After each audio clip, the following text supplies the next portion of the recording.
Right, today we're going to have a look at how we can change the look at our sofa. So I'm looking at the cushions on our sofa today. So I've got this pattern here and then this flowery pattern. So I want to change this to this. Much more contemporary, more modern design, classic design with a nice tartan. So I'm going to take you through how to do this and show you how to do this piping, because it gives it that lovely professional look when you've got the piping. It's really, really simple and easy to do. So the first thing we want to do is work out the material. Now the way I do this, to be really accurate, is take the cushion out, so that being done, turn it inside out, and then you can measure across. Alternatively, you can take it to where you buy your fabric. They're so good these days at helping you, so you'll have no problem getting any help to get the right amount of material. Now in my case, I was very lucky because the width of that was half of the width of the tartan material I bought. So I simply folded the material in half and laid it down on top. So you've calculated how much material you need. Remember to add enough on to do your piping.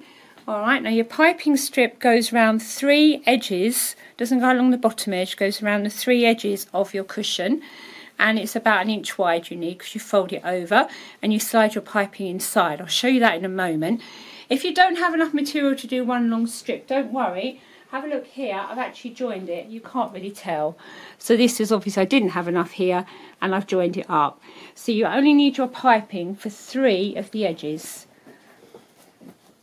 Now when I'm talking about piping, this is your piping.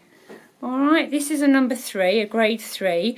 You can get 1 and 2 which are smaller, a bit too small, I wouldn't advise it. You can get 4 and 5 which is bigger, which does look nice, but in this case I'm using a 3. Right, so right side's facing, and in this case, because I want the pattern, so these are right side, I want the pattern to be going down the cushion. Bear that in mind, whatever it is that you choose, but with the tartan I wanted the pattern to go down. I've literally laid it on and cut around it. You don't need to worry about the edges, they're quite raw inside the cushion, and obviously now allow enough at the bottom for the zip. Zips are quite easy to put in. So I've literally laid my material on the floor, folded it in half, laid my cushion cover on top, and I've cut the back and the front at the same time. As you can see, I've cut around that. Now this here that's left is perfect for my piping. So that's just down to the size material, the width and the length that you buy. Just remember to buy enough. So this is the long length now for the piping. So you need a straight edge. So I'm very lucky because with the tartan I've actually got a line I can follow. But it's crucial to get a straight edge. So go down and get yourself a nice straight edge, and then we'll get on with the piping. Now for the piping. Measure your piping, either measure around your cushion, remember you don't need the bottom edge where the zip will be, or lay it on and measure it that way. The material you need for your piping, to lay your piping in, and what we're going to do is we're going to take the edge and we're going to lay it in there, fold it over and then sew it down there. It needs to be dead straight. So cut your material. I've got lines, so I'm quite lucky. So cut your material. If you've got enough to go all around the 3 edges of your cushion, that's wonderful. I won't have enough on this piece that I'm working on, and I've deliberately done this to show you how to join it. So our piping is laid in here. We've sewn down there. You need a zipper foot to do it. You push a zipper foot just as though you were putting a zip in. Mind your fingers. Give yourself enough hem afterwards, because otherwise it's going to pop out of the cushion. So you're giving yourself a nice chunk of hem to work with. Okay, now you lay it in there, you're sewing it down there, guide it with your fingers, be careful. When you reach nearly the end, you're going to need to stop, because this is too short. I'm deliberately showing you this piece, it is too short. So you need to stop just before the end, mind your fingers, that'll do. Okay, I'm going to take that out of there. I'm not going to top stitch it at the moment because I'm going to come back to do that. And then what I'm going to do now is I'm going to cut it down here. Don't cut too close to this stitching. Allow yourself enough fabric to be able to play with it when you put it on your cushion. By ensuring this edge is straight, and it should be if you've run down this edge, it logically should be, you're now going to sew that piece onto there. Right, and we're ready to carry on now then. So back where I was, going back over that stitching from before so it doesn't come undone, and then I'm going to carry on down there. You could of course just sew the two pieces together at the beginning, but this way it's easier with the cutting. You're not trying to cut too small a piece where it wants to move around. So I just prefer to do it this way. So our piping's ready to go. Now we're going to put our zip in. The easiest way I find to do that is to take the two pieces of material and put the zip in, as that's the finished piece there. So we're going to take one piece, take our zip. When you buy your zip, make sure it's the full length of the end of your cushion. Alright, and we're just going to lay that in as we would any zip. So this is our cushion end. We're literally laying our zip in as you would any zip, any time.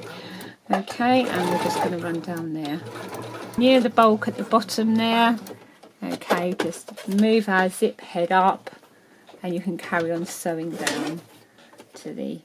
I usually stop about here, because it doesn't matter about that very end piece there, because we're going to be tucking that into the piping. Right sides together, making sure you've not turned your cushion at all. Then you are now going to sew that one in from that side down. We know it's all matched up. We're now going to come down on our zip, turning under the same amount as you turned over the other side. Catch the end so it doesn't come undone on you. And then off you go. So, coming on down here, again, same principle as last time. When you get near the end, get this head out the way so you can carry on sewing down. Like everything's okay and still marries up all the way round, and it does. The accuracy in the fold here is the important part, because if you folded more one end, obviously it's going to make the cushion cover a little bit smaller.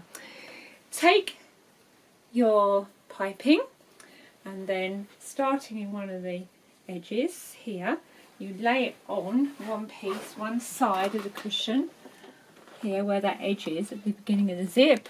Either end, doesn't matter which end. You're going to need to possibly swap your zip foot around, because you're lining it up against there, and pop that on. Catch the end, and you're trying to get it as close to this again as you can. Be careful that you don't lose this material underneath, it doesn't slide away from you, so keep double checking. So you're basically going through 3 layers of material. So as you come up to your corner, you're trying to guide it round the corner like this, and the best way to do it, go a bit slower, mind your fingers, and tease it round as you go.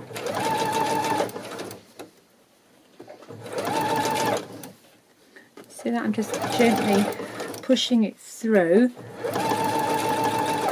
and stopping, pulling it straight. We're now back on the straight run, and then off we go again. So there we are, we've come there. Obviously we've got some over, just cut that off, we don't need it. And then you're going to lay the other side of your cushion, get rid of this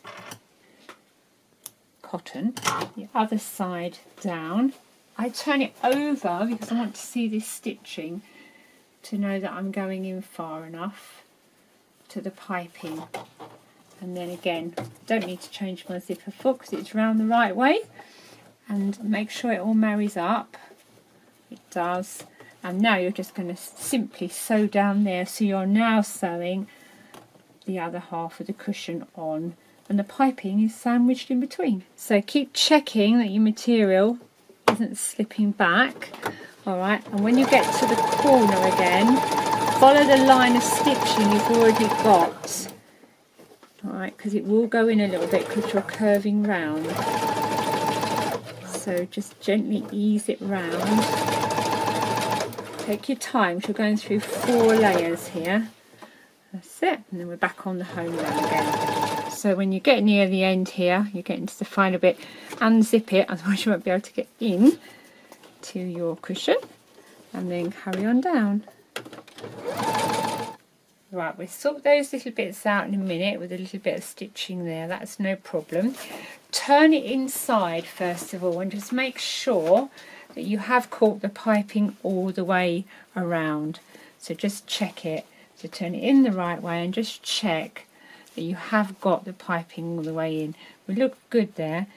Sometimes one side can slip as you're doing it. So that just leaves you the task to hide that little bit there. So all you're going to do is come along in a straight line there and catch it in. So we're just going to do that, and then we've finished our project. You need to probably do it both ends. So there we have it. Both ends are now done. There you have it. This is sofa with the two on, and this one I've left them split. So there you are. There's your cushion. 5 made.